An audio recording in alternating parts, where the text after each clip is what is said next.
Hey guys, welcome back to my YouTube channel Bihar education by Nidhi academy में।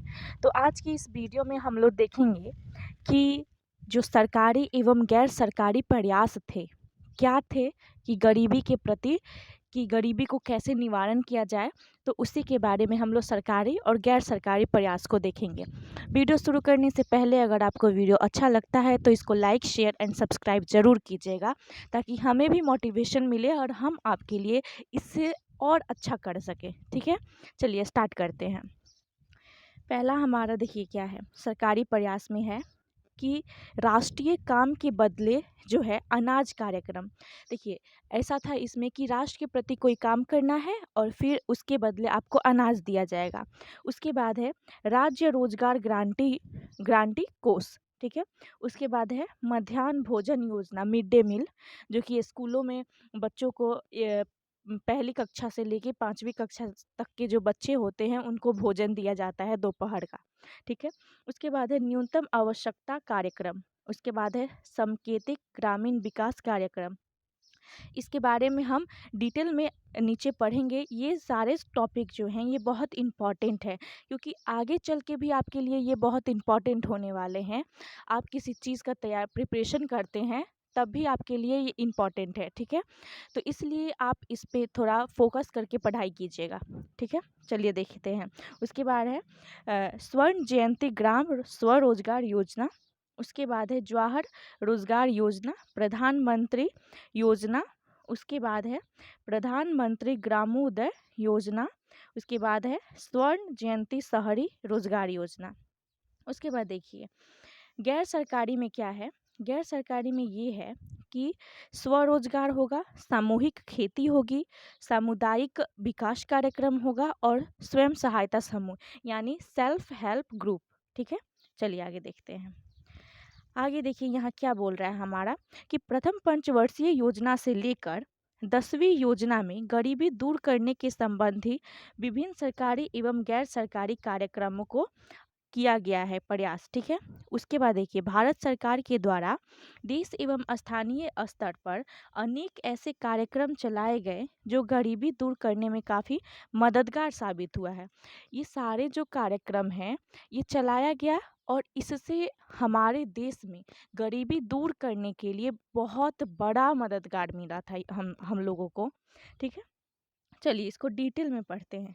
देखिए, गरीबी दूर करने के लिए किए गए सरकारी प्रयास, पहला हमारा था राष्ट्रीय काम के बदले जो है अनाज कार्यक्रम। देखिए यह भारत सरकार के द्वारा द्वारा 20 देखिए 20 नहीं है, 2004 में देश के सबसे पिछड़े पिछड़े 150 जिलों में लागू किया गया था। देखिए ये जो है भारत सरकार के द्वारा 2004 में इसको स्टार्ट किया गया था। ठीक है, आपको ये क्वेश्चन पूछ सकता है कि राष्ट्रीय काम के बदले अनाज कार्यक्रम कब स्टार्ट किया गया, कब शुरू किया गया, इसका प्रारंभ कब हुआ। तो आप क्या बोलेंगे 2004। और इसमें किस टाइप के जिलों को शामिल किया गया था, सबसे पिछड़े जिलों को शामिल किया गया था। कितने जिलों को शामिल किया गया था, तो 150 जिलों को। यहाँ से 3 ऑब्जेक्टिव क्वेश्चन बनते हैं, तो आप लोग को ध्यान रखना होगा। चलिए आगे बढ़ते हैं। यह कार्यक्रम उन सभी ग्रामीण गरीब के लिए है जिन्हें मजदूरी पर रोजगार की आवश्यकता है और जो अकुशल शारीरिक काम करने को इच्छुक हैं। इसका क्रियान्वयन 100% केंद्रीय वित्त पोषीय कार्यक्रम के रूप में दिया जाता है। देखिए कार्यक्रम के रूप में किया गया है और इस मद में भारत के केंद्रीय सरकार के द्वारा निःशुल्क खाद्यान्न उपलब्ध कराया गया है।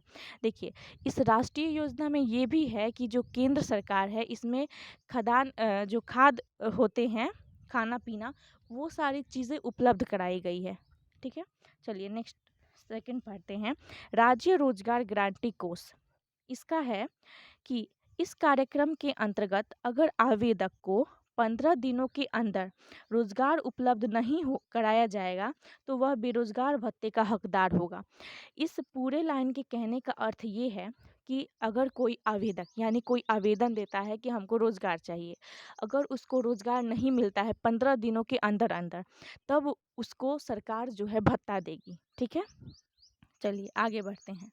मध्याह्न भोजन योजना, मिड डे मील स्कीम, ठीक है। ये बहुत इम्पॉर्टेंट है क्योंकि हमेशा पूछा भी जाता है एग्ज़ाम वगैरह में, ठीक है। चलिए देखिए, यह योजना काफ़ी महत्वपूर्ण है, ठीक है। इस योजना में स्कूली बच्चों को मुफ्त में दोपहर का भोजन दिया जाता है। इसका भार भी केंद्र सरकार ही वहन करती है और इस योजना पर 2007-8 में लगभग 7,324 करोड़ रुपए व्यय का प्रावधान है। इसमें केवल प्राथमिक शिक्षा प्राप्त कर रहे बच्चों को ही शामिल किया गया है। देखिए, हमने आपको पहले ही बताया कि ये जो है स्कीम चलता है जो बच्चे शुरुआत में शिक्षा प्राप्त करते हैं उनके लिए, प्रारंभिक शिक्षा, ठीक है। और ये जो है काफ़ी महत्वपूर्ण योजना है और इसमें स्कूली बच्चों को भोजन दिया जाता है, वो भी दोपहर का। चलिए नेक्स्ट पढ़ते हैं। अब है न्यूनतम आवश्यकता कार्यक्रम। इस कार्यक्रम को सबसे पहले पंचवर्षीय योजना सन 1974 से लेके 1989 उनासी में देश से गरीबी निवारण हेतु लागू किया गया था, ठीक है।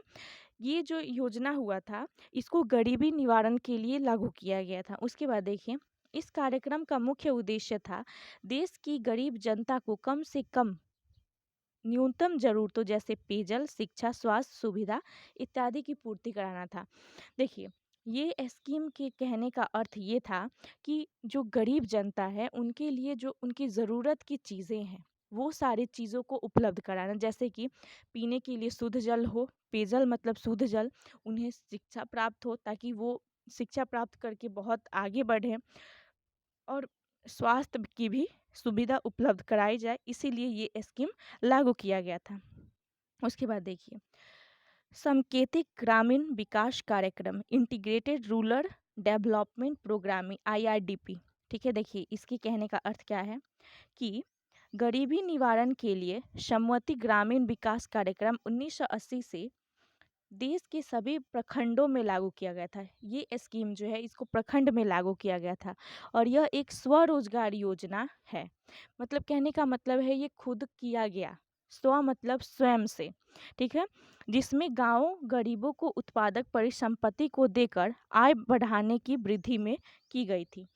कोशिश की जाती है ताकि वे अतिरिक्त आय अर्जित कर गरीबी रेखा के ऊपर आ सके। देखिए, इसमें किया जाता है कि प्रखंडों में, सभी प्रखंड जितने हैं उसमें गरीबी के निवारण के लिए रोजगार दिया जाता है और इसमें जो गरीब होते हैं उनकी आय में वृद्धि करने के लिए कोशिश की जाती है ताकि वे भी अतिरिक्त आय अर्जित करके गरीबी रेखा के ऊपर जा सके, ठीक है। चलिए आगे बढ़ते हैं। अब देखिए, स्वर्ण जयंती ग्राम स्वरोजगार योजना, ठीक है, SGSY, ठीक है।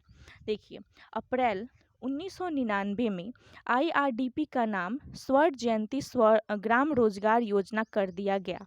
यह केंद्र सरकार द्वारा एक प्रायोजित कार्यक्रम है जिसे 9वीं पंचवर्षीय योजना में भी ग्रामीण क्षेत्रों में गरीबी रेखा के नीचे के परिवारों के लिए इस कार्यक्रम को एक महत्वपूर्ण स्वरोजगार कार्यक्रम के रूप में चलाया गया था। देखिए, ये जो है इसको स्टार्ट कब किया गया था तो 1999 में और इसका नाम जो है स्वर्ण जयंती रोजगार जो है बदल कर रखा गया है IRDP के नाम पे, ठीक है। और इसमें जो है गरीबी रेखा के जो नीचे के परिवार हैं उनके लिए यह महत्वपूर्ण जो रोजगार दिया जाता है इसमें। चलिए नेक्स्ट पढ़ते हैं। जवाहर रोजगार योजना, JRY, ठीक है। यह जो है इसको शॉर्टली हम बताते हैं। देखिए, इसमें ये इसका स्टार्ट जो है 1980 में किया गया था।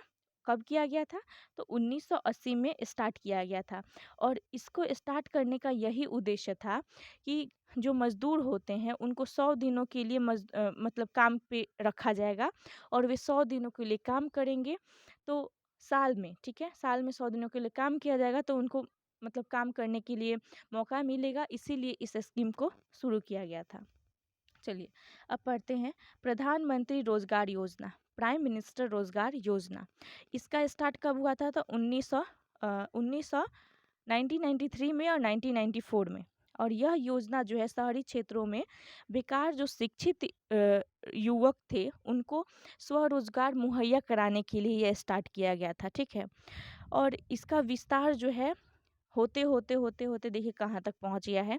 10 करोड़ के पूरे रोजगार योजना की घोषणा में पहुँच गया था। इसका जो फैलाव था, विस्तार था, वो यहाँ तक पहुँच गया था, ठीक है। चलिए आगे देखते हैं। प्रधानमंत्री ग्रामोदय योजना, देखिए वो था प्रधानमंत्री शहर के लिए था स्वरोजगार, लेकिन ये ग्राम के लिए है, ठीक है। तो इस योजना का शुरुआत कब किया गया था? 2001 में, ठीक है। ग्रामीण क्षेत्रों के लोगों के जीवन में गुणवत्ता सुधार के लिए, जैसे स्वास्थ्य, प्राथमिक शिक्षा, पेयजल, आवास और ग्रामीण सड़कों के सुधार के उद्देश्य से किया गया था, ठीक है। उसके बाद देखिए स्वर्ण जयंती शहरी रोजगार योजना, देखिए इसका शुरुआत कब किया गया था? तो इस कार्यक्रम को दिसंबर में किया गया था 1997 में, ठीक है। और यह जो योजना है शहर क्षेत्र में गरीबी रेखा के नीचे जो जीवन यापन करने वाले शिक्षित बेरोजगार थे उनके लिए किया गया था, और लोगों को यह रोजगार प्रदान भी कर रहा था, ठीक है। तो 2004 और 5 में इस योजना के लिए जो है 103 करोड़ रुपए प्रावधान किया गया था, ठीक है। चलिए आगे बढ़ते हैं। अब देखिए हम लोगों ने जितना भी ये पढ़ा है ये सारे जो हैं ये सरकारी हैं, ठीक है। ये जितने भी थे हम लोग पढ़े ये सरकारी योजना थी, लेकिन अब हम क्या पढ़ेंगे? तो गैर सरकारी यानी प्राइवेट, प्राइवेट जो है वो सारी चीज़ें पढ़ेंगे कि प्राइवेट प्रयास क्या थे। चलिए स्टार्ट करते हैं। पहला है स्वरोजगार। सरकारी प्रयास के अतिरिक्त गैर सरकारी प्रयास भी गरीबी दूर करने में काफ़ी महत्वपूर्ण थे, गाँवों के लिए भी और शहरों के लिए भी। इसके लिए गरीब व्यक्ति सरकारी स्तर पर प्रशिक्षण प्राप्त कर बैंक की सहायता से खुद रोजगार प्रारंभ करते हैं। इसके लिए व्यक्ति स्वरोजगार को चुनता है और अपनी इच्छा अनुसार काम कर आय अर्जित करता है तथा धीरे धीरे बैंक से लिए गए कर्ज को चुकाता है। कर्ज समाप्ति के बाद व्यक्ति का वह रोजगार अपना हो जाता है और वह व्यक्ति स्वावलंबी हो जाता है। फलस्वरूप व्यक्ति के रहन सहन में आय बढ़ने के कारण उनमें बदलाव आ जाता है, ठीक है। चलिए आगे बढ़ते हैं। अब देखिए सामूहिक कृषि, इसमें कहा गया है कि कृषि के छोटे छोटे कठिनाइयों को आसानी से दूर करने के लिए इसको सामूहिक प्रयास से किया गया था। भारत में जो है भारतीय कृषि में मूलतः कुछ विसंगतियां हैं, जैसे खेतों का विखंडन है, खेतों पर मेड़ों का होना है, सिंचाई के साधन का अभाव होना है, फसलों की सुरक्षा का अभाव है इत्यादि। इन विसंगतियों को दूर करने के लिए सामूहिक खेती का उद्गम हुआ। फलस्वरूप गरीब कृषक तथा गरीब जो मजदूर की खेती में लगाई जाने वाली पूंजी थी उसकी सुरक्षा गारंटी हुई। सामूहिक खेती की ही देन है।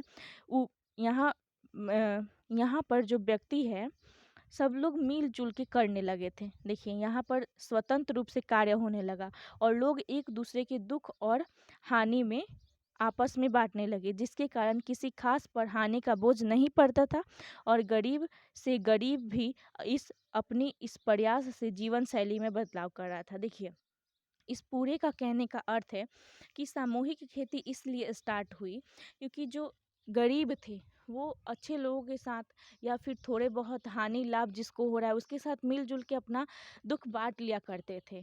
चाहे सुख भी होता था तो बांट लिया करते थे, तो इससे सारे लोगों को फायदा होता था, बेनिफिट होता था, ठीक है। तो इसी प्रकार से ये सामूहिक जो खेती है बहुत ज़्यादा मददगार साबित हुई, ठीक है। देखिए उसके बाद है सामुदायिक विकास कार्यक्रम। ये क्या कहता है? गांव स्तर पर सामूहिक खेती के जैसे ही सामुदायिक विकास का उद्गम हुआ। कहने का अर्थ है कि जैसे कि सामूहिक खेती हुआ लोगों को समूह में एकत्रित करके, वैसे ही सामुदायिक का भी विकास हुआ। इसके अंतर्गत विकास कार्यक्रम को के लोग को एक साथ मिलाकर करते थे और उससे प्राप्त मजदूरी वो लाभ को बराबर बराबर आपस में बांट लेते थे। नतीजा यह हुआ कि प्रत्येक वांछित वो गरीब लोगों को काम करने का एक साथ मौका मिल जाता है और इस प्रयास में इस समूह में लगे सारे जो लोग थे उसका गरीबी के में आय बढ़ने मतलब आय बढ़ती गई और गरीबी दूर होती गई।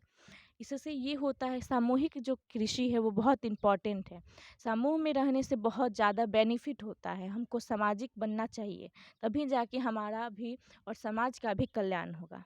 चलिए आगे बढ़ते हैं। अब देखिए लास्ट ही है हमारा ये टॉपिक। चलिए क्या है, तो स्वयं सहायता समूह। इस कार्यक्रम के अंतर्गत ग्रामीण महिला जो हैं एवं ग्रामीण पुरुष गांव को एक स्तर पर ही जो काम मिलता है उसे बिना प्रशिक्षण के ही करते हैं। और इसके अंतर्गत पुरुष महिला जो एक साथ काम करने के लिए इच्छुक होते हैं उसे बैंक के द्वारा समूह में कर्ज देकर काम करने के लिए प्रोत्साहित किया जाता है। और एक समूह में 15-20 लोग होते हैं और एक महिला तथा एक पुरुष का अलग अलग समूह बनाया जाता है। समूह का एक सचिव भी होता है और एक अध्यक्ष भी, ठीक है। और समूह के सभी सदस्यों का बैंक में खाता होता है। कर्ज वापसी की जवाबदेही समूह के सभी सदस्यों को बराबरी का होता है। समूह में जो भी आमदनी होती है उसे आपस में बराबर बराबर बांट दिया जाता है। और इस प्रकार अप्रशिक्षित बेरोजगारी व्यक्ति भी इससे लाभान्वित हो सकते हैं और अपनी गरीबी को दूर करने में सफल हो जाते हैं। देखिए इस पूरे लाइन के कहने का अर्थ है कि ये एक समूह है, ठीक है। 15-20 व्यक्तियों का समूह होता है जो कि उन्हें बैंक के द्वारा कर्ज दिया जाता है। और इस कर्ज जो है बढ़ते बढ़ते बढ़ते आपस में बढ़ोतरी करते हैं। एक पुरुष और एक महिला का समूह अलग अलग होता है और इसमें एक सचिव होते हैं और एक अध्यक्ष भी होते हैं। और इसमें कुछ भी गड़बड़ी होगा तो समूह के सभी व्यक्तियों को बराबर में होगा, अगर फ़ायदा भी होगा तो समूह के सभी व्यक्तियों में बराबर होगा। तो इस प्रकार जो है ये भी एक बहुत इम्पॉर्टेंट योजना है गैर सरकारी का प्रयास में, ठीक है, ताकि ऐसे में गरीबी को दूर किया जा सके, ठीक है। तो वीडियो आपको अच्छा लगा होगा तो इसको लाइक शेयर एंड सब्सक्राइब ज़रूर कीजिएगा। Thank you.